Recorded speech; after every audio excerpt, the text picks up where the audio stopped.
नमस्कार, बहुत स्वागत है आपका डिबेट लाइव बड़ी बहस मध्य प्रदेश में। मैं हूं आपके साथ अमित शर्मा। मध्य प्रदेश में आखिरकार कांग्रेस की पहली सूची से 10 चेहरों से पर्दा उठ चुका है। कांग्रेस ने पार्टी में मची भगदड़ को देखते हुए सेफ गेम के साथ शुरुआत की। छिंदवाड़ा में कांग्रेस ने नकुलनाथ पर दांव खेला तो 8 सीटों पर नए चेहरों को मौका दिया है। इनमें से 7 सीटें हारी हुई हैं। वहीं बीजेपी के पहले ही लोकसभा चुनाव के लिए अपनी पहली सूची जारी हो चुकी है, जिसमें मध्य प्रदेश की 24 लोकसभा सीटों के लिए प्रत्याशियों के नामों का ऐलान था। मगर कांग्रेस की पहली सूची से यह साफ है कि पार्टी बीजेपी को प्रदेश में वॉकओवर देने के मूड में नहीं है। आज इसी विषय पर हमारी डिबेट होगी, मगर उसके पहले देखिए इससे संबंधित हमारी एक खास रिपोर्ट।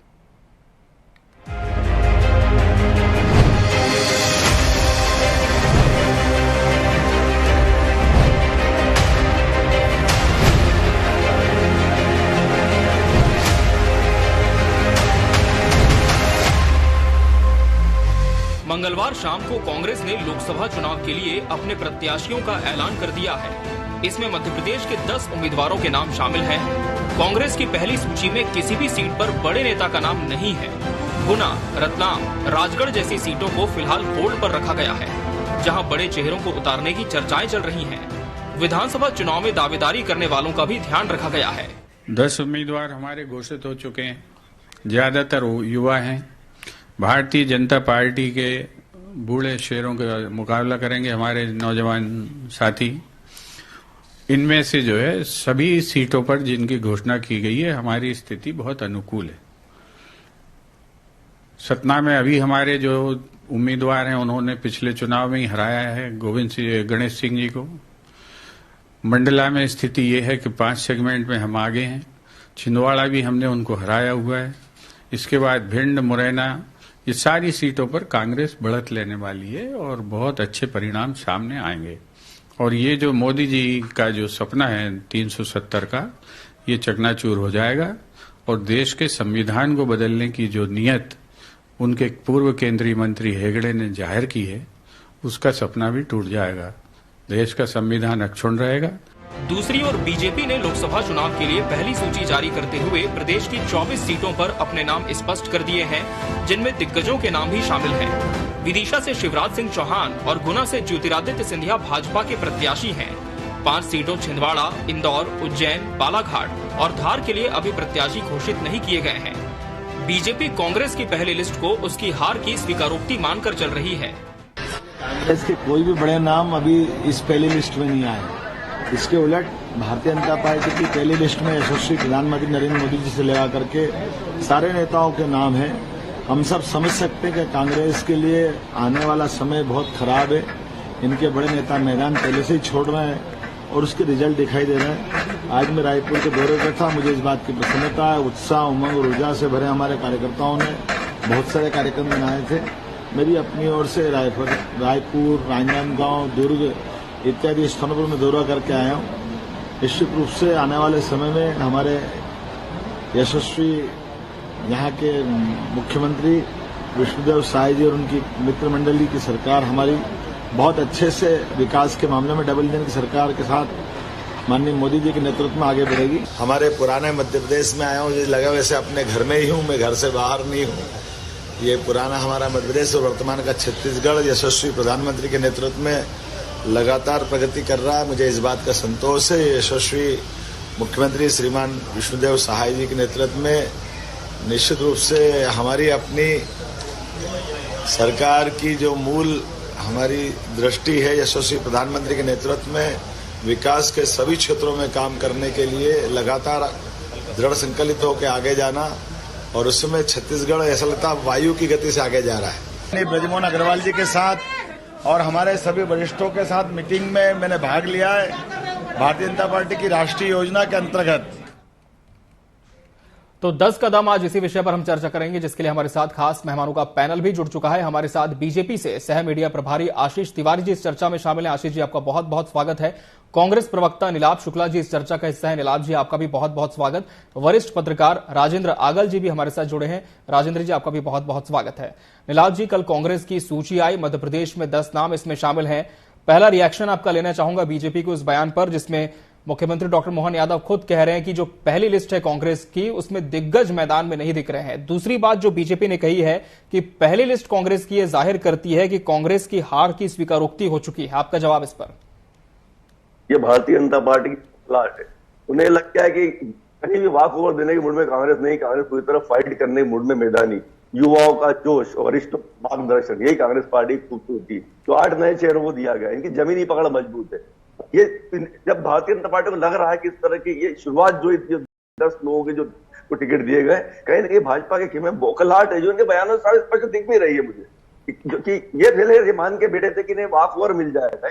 माहौल बनाया जा रहा था कि 29 सीटों का एक शेख चिल्ली सरी कल्पना की जा रही थी कि मोदी जी को माला पहनाएंगे। जब पहली लिस्ट आई तो इनके हाथ के तोते उड़ चुके हैं। सत्यता तो ये इस तरह बौखलाहट भरे बयानबाजी ये कर रहे हैं। ठीक है आशीष जी, कांग्रेस कह रही है कि आपके तोते उड़ चुके हैं, लेकिन फिर आप क्यों कह रहे हैं कि जो दिग्गज हैं आपके, उनका मुकाबला फिर नौजवानों से होगा? तो क्या कहीं कोई पशुपेश की स्थिति है? क्योंकि नौजवानों को टिकट देंगे कांग्रेस ने तो पहले ही स्पष्ट कर दिया था। देखिए, कांग्रेस की जो सूची आई तो पहली सूची में आप नाम देखिए और नाम देखने के साथ में उन नेताओं का व्यक्तित्व देखिए।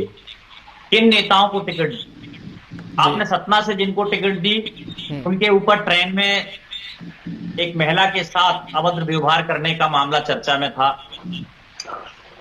आप फूल सिंह बरैया जी को देखें, उनके बारे में क्या क्या कहा जाता है और क्या क्या चर्चा में रहता है। मैं व्यक्तिगत रूप से किसी को नहीं बोलना चाहता हूं, परंतु आपके प्रत्याशी जो आपने उनको टिकट दी है, उनका व्यक्तित्व क्या है, समाज के बीच में उनकी पहचान क्या है, आप क्या देना चाहते हैं समाज को, इस देश को, इस मध्य प्रदेश को। तो मैं ये कहना चाहता हूं कांग्रेस के मित्रों से कि कम से कम सूची में ऐसे लोगों के नाम रखते जिनका एक व्यक्तित्व होता, समाज के अंदर इनकी एक छवि होती। क्योंकि यदि कोई भी राजनीतिक दल हो, यदि वो अच्छे लोगों को टिकट देती है तो निश्चित तौर पे समाज एक बार ये जरूर कहता है कि हाँ चलिए अच्छे लोगों को टिकट दी गई है। और मुकाबला तो एक लोकतंत्र की व्यवस्था है, होगा, परंतु समाज के बीच में नेताओं की छवि बहुत अच्छी होनी चाहिए। अभी जो 10 नाम है उनमें से ऐसे नामों की अगर व्यक्तिगत रूप से उनके परिचय पर जाएंगे कि उनके ऊपर विभिन्न प्रकार के लांछन लगे हुए हैं, विभिन्न प्रकार के आरोप है। जी राजेंद्र जी, क्या ये बात सही है कि जिस तरह से बीजेपी कह रही है कि दागियों को कांग्रेस ने पहली सूची में उतार दिया है? साथ ही आपसे इस पर भी रिएक्शन लेना चाहूंगा कि कांग्रेस की जो सूची आई है 10 नामों को लेकर, भिंड से फूल सिंह बरैया, टीकमगढ़ से पंकज अहिरवार, सतना से सिद्धार्थ कुशवाहा सहित तमाम नाम है, खासकर छिंदवाड़ा जिसे लेकर पहले से ही एक स्थिति स्पष्ट थी कांग्रेस की। ये पूरी लिस्ट आपके विश्लेषण पर कितनी खरी उतरती है? मैं आपको ये बता देना चाहता हूं कि भारतीय जनता पार्टी की को टक्कर अभी कांग्रेस नहीं दे सकती है मध्य प्रदेश में या पूरे देश के अंदर। जिस तरीके का माहौल बना हुआ है जी, उस माहौल को देखते हुए चुनाव जो लड़ा जा रहा है तो मोदी जी के नाम पर, मोदी जी के परिवार के नाम पर चुनाव लड़ा जा रहा है। जब मोदी जी के परिवार और मोदी जी की बात आती है तो 20% प्रत्याशी का रोल रहता है, 80% भारतीय जनता पार्टी के किए हुए काम, सरकार के किए हुए काम गिनाकर उन योजनाओं के क्रियान्वयन पर वोट पड़ता है।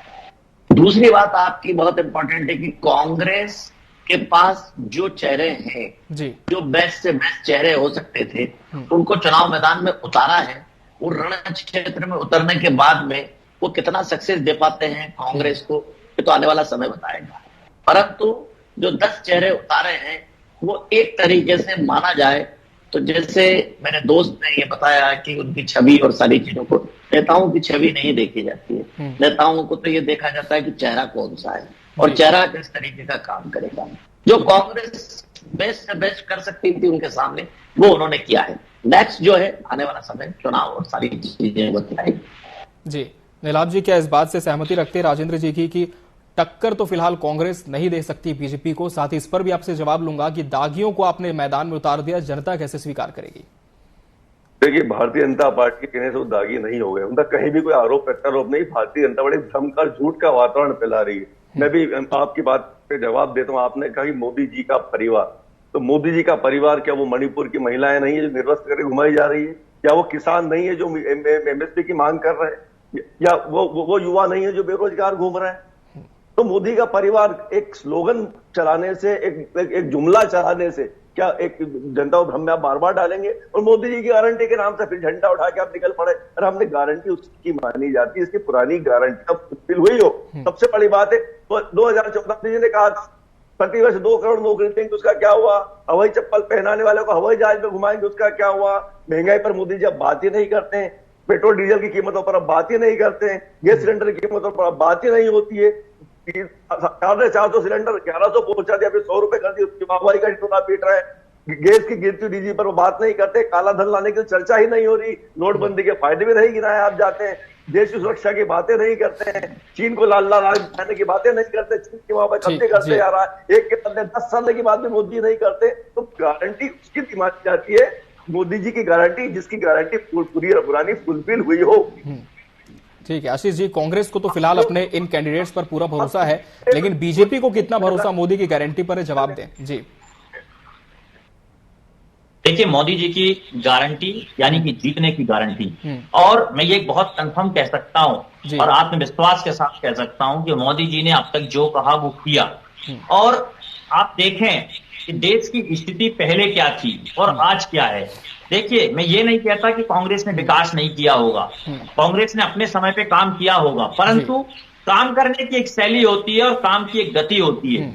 आज मोदी जी के नेतृत्व में यह देश गति के साथ आगे बढ़ रहा है, सम्मान के साथ आगे बढ़ रहा है। हमने वह प्रधानमंत्री भी देखे हैं जो जब कभी विदेश में जाते थे तो पीछे की लाइन में खड़े हो जाते थे, उन्हें कोई सत्कार करने वाला नहीं होता था। पर आज जब मोदी जी किसी अन्य देश में जाते हैं तो उनका सत्कार होता है, सम्मान होता है और उससे देश का सम्मान बढ़ता है। तो यह व्यक्तित्व होता है उस नेता का। तो मैं ये कहना चाहता हूं कांग्रेस को बार बार कि अभी आने वाले समय में उनकी और भी सूचियां आएंगी, कम से कम ऐसे दागियों को खड़ा मत करें, ऐसे लोगों को खड़ा मत करें जिन्हें समाज स्वीकार नहीं करता। और साथ ही साथ राजनीतिक क्षेत्र में लोग होते हैं और राजनीतिक क्षेत्र में कई बार आरोप प्रत्यारोप होते हैं, परंतु आरोप प्रत्यारोप भी आधारहीन नहीं है। आप बता सकते हैं कि सतना के जो आपके प्रत्याशी जिन्हें आपने खड़ा किया है, क्या उनके ऊपर रेल में एक महिला के साथ अभद्र व्यवहार का आरोप नहीं लगा था? और वो आरोप कितने दिनों तक, लंबे समय तक चर्चा में रहा और वो स्वतः प्रमाणित था। उस महिला ने शिकायत की हुई थी उस समय पर और वो समाचार पत्रों में भी प्रकाशित हुआ था उस समय पर। तो इस प्रकार के जो लोग हैं, कम से कम ऐसे लोगों को हमें लगता है कि आपको छोड़ना चाहिए और अच्छे लोगों को टिकट देनी चाहिए थी।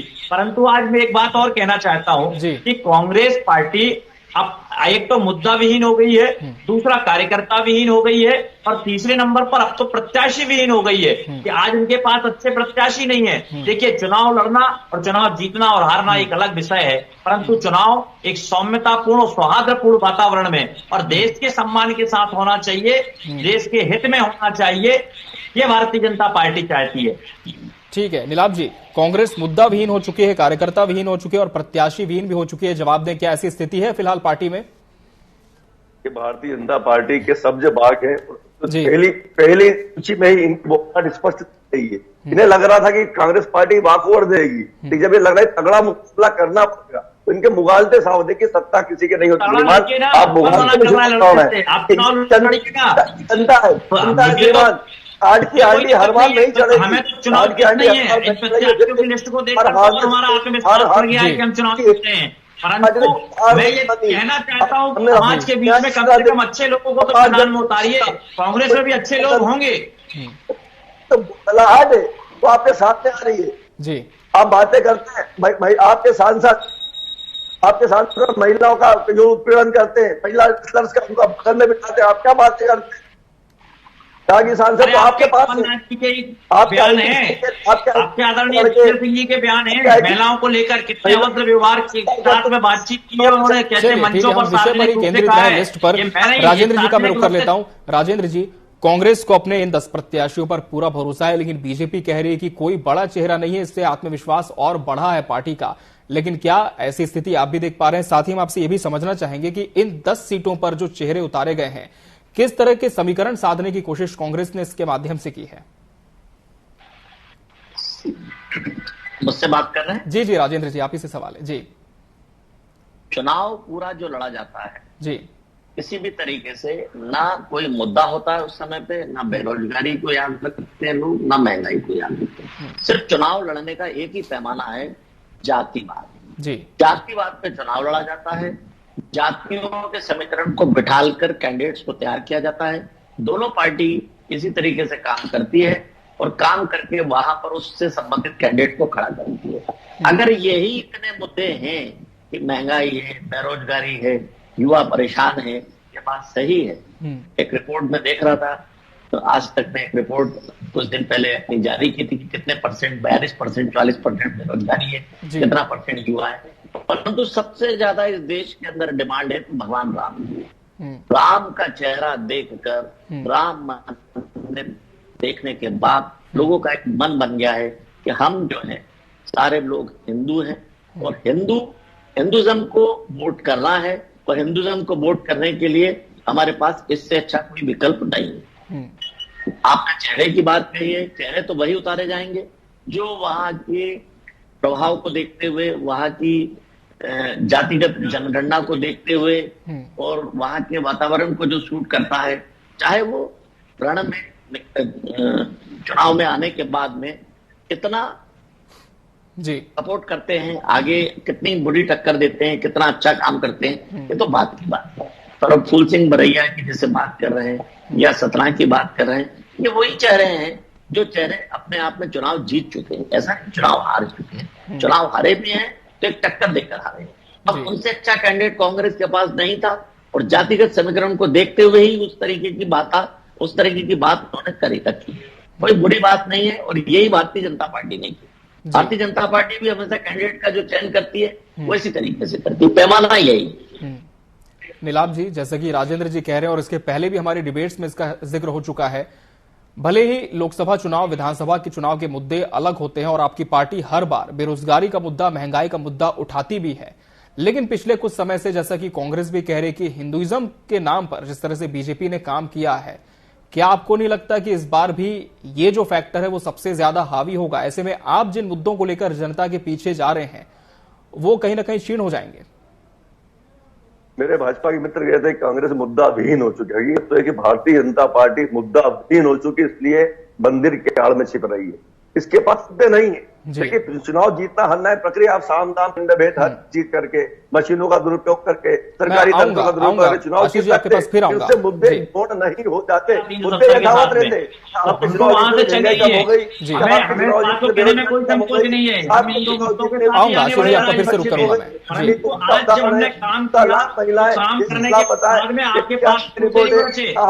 बेरोजगारी की बात कर रहे हैं तो आप देश में और प्रदेश के अंदर बेरोजगारी को देखिए, कितने सारे लोगों को रोजगार दिया है। और आप किसानों की बात करते हैं, किसानों के धर्म के नाम पर देश के अंदर भी किसानों के हित में निर्णय लिए। यही कारण है मध्य प्रदेश का कृषिकर्मण नवाज पार मिल चुका है। ये जो परिस्थितियां हैं ये, और उसमें से आपकी सरकार ने भी सम्मानित किया मध्य प्रदेश को। उस समय आपकी सरकार केंद्र में हुआ करती थी। तो हम जो कहते हैं वो करते हैं। यही कारण है कि भारतीय जनता पार्टी को लोगों का रुझान है। जी ठीक है। नीलाभ जी, अगली जो लिस्ट है कांग्रेस की कब आ सकती है और क्या इसमें उम्मीद की जा सकती है कि जो दिग्गज चेहरे इन लिस्ट में शामिल नहीं हो पाए उनके नाम उस फेहरिस्त में जरूर होंगे? मैंने आपसे कहा कि कांग्रेस की, मैंने पहले ही कहा कि जोश वरिष्ठों का मार्गदर्शन, एक सामाजिक न्याय के अनुसार टिकट वितरण हमारे यहाँ होता है। आंतरिक लोकतंत्र पार्टी का बहुत अपने क्षेत्र में प्रभाव है, उन्हें टिकट दिया जाएगा। और शीघ्र दूसरी लिस्ट आने वाली है, भाजपा की बौखलाहट दुगनी होगी। जी आशीष जी, क्या तैयार है बौखलाहट दुगनी करने के लिए, जैसा कि नीलाभ जी कह रहे हैं? देखिए, भारतीय जनता पार्टी के कार्यकर्ताओं ने माननीय संगठक श्री विष्णुदत्त शर्मा जी के नेतृत्व में यह संकल्प ले लिया है कि हम मध्य प्रदेश के अंदर 29 लोकसभा क्षेत्रों में जीत हासिल करेंगे और 29 चुनौतियों का माला है बनाकर मोदी जी करेंगे। तो हमारी तय है कि हमारी जीत सुनिश्चित है और इस बार आपके नक्सलात जी हारेंगे। हम 28 से तो पहले जीत चुके हैं और ये अंतिम कांग्रेस का अंतिम होगा। आपके पास फिर आऊंगा, लेकिन एक सवाल मैं और लेना चाहूंगा आशीष जी से। आशीष जी, पांच सीटें आपने होल्ड पर रखी है, छिंदवाड़ा, इंदौर, उज्जैन, बालाघाट और धार। इसे लेकर तस्वीर कब स्पष्ट हो सकती है? ये निश्चित तौर पर 1-2 दिन के अंदर हमारी जो अगली सीटें हैं ये स्पष्ट हो जाएंगी और हमारी बैठकें चल रही हैं लगातार। हम तय नामों पर विचार कर रहे हैं, ये संगठन की जो हमारी व्यवस्था है, परंपरा, उसका पालन करते हुए, और आने वाला जो समय होगा उसमें 1-2 दिन के अंदर ही ये सब चीजें बहुत स्पष्ट हो जाएंगी। ठीक है नीलाभ जी, अब आपकी बात पूरी करें। और जैसा कि बीजेपी कह रही है कि इस बार तो कमलनाथ का गढ़ भी टूट जाएगा, ढह जाएगा, तो क्या इसके लिए कांग्रेस की पूरी तैयारी है? आप कितनी सीटें मानकर चल रहे हैं? बीजेपी तो क्लीन स्वीप करने की तैयारी में यहां पर अपनी बात कह रही है।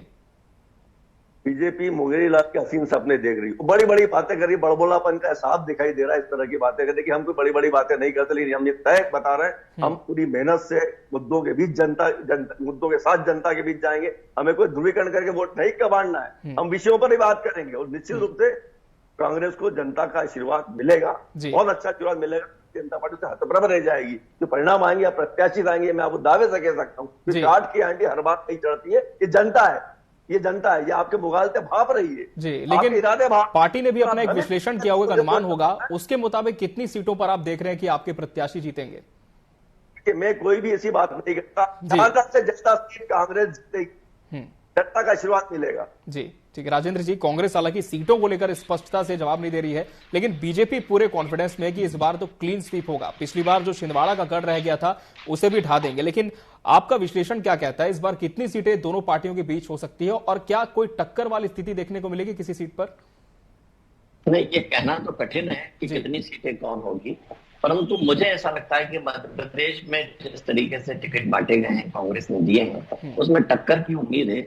जैसे खास करके कहा जाए सतना में कहें या फूल सिंह बरैया वाली सीट पर कहें, टिकट फाइट अच्छी हो सकती है। परंतु जो छिंदवाड़ा की बात कह रहे हैं आशीष जी, वो मेरे गले से पार नहीं उतर रही है, क्योंकि छिंदवाड़ा जो है, कमलनाथ जी ने वहां पर जिस तरीके का चैरिटी किया हुआ है और पूरे देश में और खास करके दिल्ली में जिस तरीके की चैरिटी करते हैं वो, छिंदवाड़ा के खास करके छिंदवाड़ा संसदीय क्षेत्र के लिए उतनी अच्छी चैरिटी भारतीय जनता पार्टी का कोई चेहरा नहीं कर पाया है। तो उसको देखते हुए लगता है ऐसा कि कांग्रेस कहीं ना कहीं अपनी वो सीट तो बचाने में कामयाब होगी। जी बिल्कुल। तो फिलहाल कांग्रेस ने 10 पर प्रत्याशी उतारे, अभी और सीटों पर नाम आने बाकी है। बीजेपी ने जो 5 सीटें होल्ड पर रखी हैं, उम्मीद यही की जा रही है कि उसे लेकर भी जल्दी तस्वीर स्पष्ट हो जाएगी। दोनों ही दलों के इस बीच अपने अपने दावे सामने आ रहे हैं। बहरहाल समय हमारे पास इतना ही था चर्चा के लिए। आप तीनों मेहमानों का बहुत बहुत धन्यवाद हमसे इस डिबेट में जुड़ने के लिए, इसका हिस्सा बनने के लिए। इसी के साथ बड़ी बहस मध्य प्रदेश डिबेट लाइव में आज के लिए फिलहाल इतना ही। मुझे और मेरी टीम को दीजिए इजाजत। नमस्कार।